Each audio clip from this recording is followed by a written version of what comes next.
Olá, alunos, mais uma vez aqui para falar um pouco da gramática da língua portuguesa. Então, continuando a aula anterior sobre regras de acentuação, então nós vimos que para acentuarmos uma palavra, nós precisamos primeiramente separá-la, né?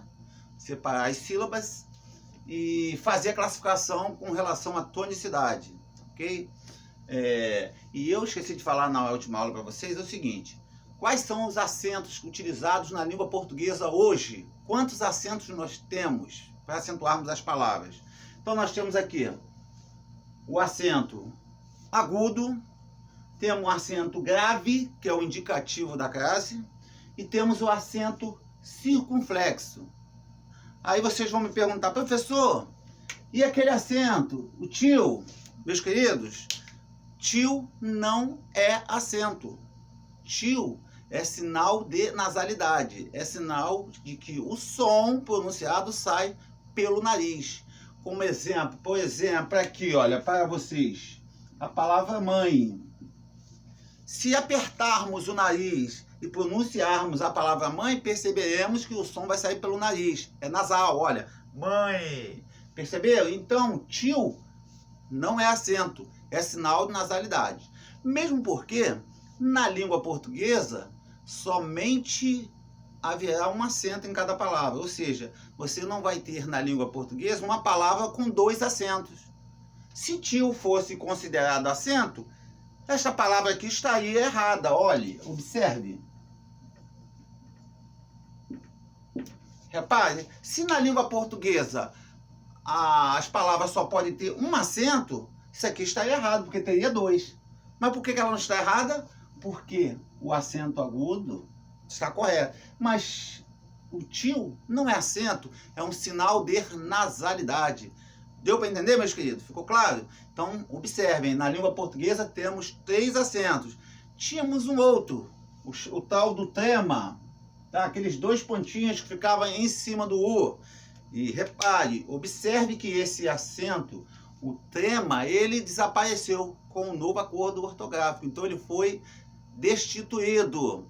Beleza? Não usamos mais. Agora chamo a atenção para vocês. Ele acabou para a língua portuguesa. Mas se vocês virem uma palavra, um nome estrangeiro de pessoas, um nome próprio, que tenha o trema, eu tenho que usar. Porque ele acabou para a língua portuguesa, não para a língua estrangeira.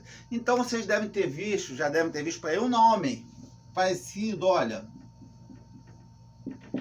Miller. Então Miller, o que acontece com ele? É uma de origem estrangeira e o trema está lá. E aí eu não vou escrever porque acabou no Brasil? Não. Eu vou utilizar porque não é da nossa língua. Na língua portuguesa, nenhuma palavra da língua portuguesa eu preciso usar mais o trema. Ok? E vamos lá. Uma outra observação que eu preciso fazer com vocês, né, fazer para vocês, é a seguinte. Uma observação que eu preciso fazer com vocês é o seguinte. Na língua portuguesa também as palavras só vão ser acentuadas nas últimas 3 sílabas. Então eu posso ter a palavra lá, paralelepípedo, só vai me interessar para acentuação as 3 últimas sílabas.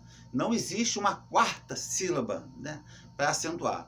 O que vocês precisam saber é que o que vai me interessar em termos de acentuação gráfica são as 3 últimas sílabas. Somente essas 3 últimas poderão receber acento gráfico, ok?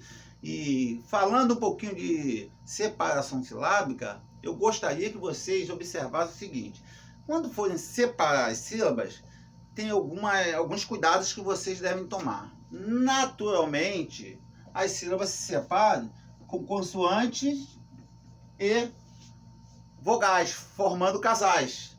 Ó, consoante, vogal, consoante, vogal. Essa é a norma básica, separar consoante e vogal. Mas vai acontecer, nós teremos casos onde teremos 2 consoantes, uma vogal. O que eu quero que vocês saibam é o seguinte: o que é proibido na separação silábica, proibido é o quê? É termos uma consoante sozinha numa sílaba. Ou seja, eu jamais poderia fazer uma coisa dessa, tá? Jamais. E também é proibido 2 consoantes na mesma sílaba. Eu não posso ter. Você, professor, eu posso ter uma vogal sozinha? Posso ter uma vogal sozinha. Mas eu posso ter uma consoante sozinha numa sílaba? Não. Posso ter duas consoantes sozinha numa sílaba? Não. Repare isso aqui então, olha. Eu poderia separar esta palavra desse jeito? Não. Por quê? Porque eu sei que é proibido termos duas consoantes sozinhas em uma sílaba. Então isso vocês não podem permitir jamais. O que eu faço então? Eu junto aqui todo mundo. Vou separar essa palavra dessa seguinte maneira, olha. Pronto. Bíceps. Já que eu não posso ter as duas consoantes sozinhas, eu puxo para a sílaba anterior. Deu para entender? Então, meus queridos, olha só. Na próxima aula nós voltaremos já dando exemplos mais claros sobre a separação de sílabas.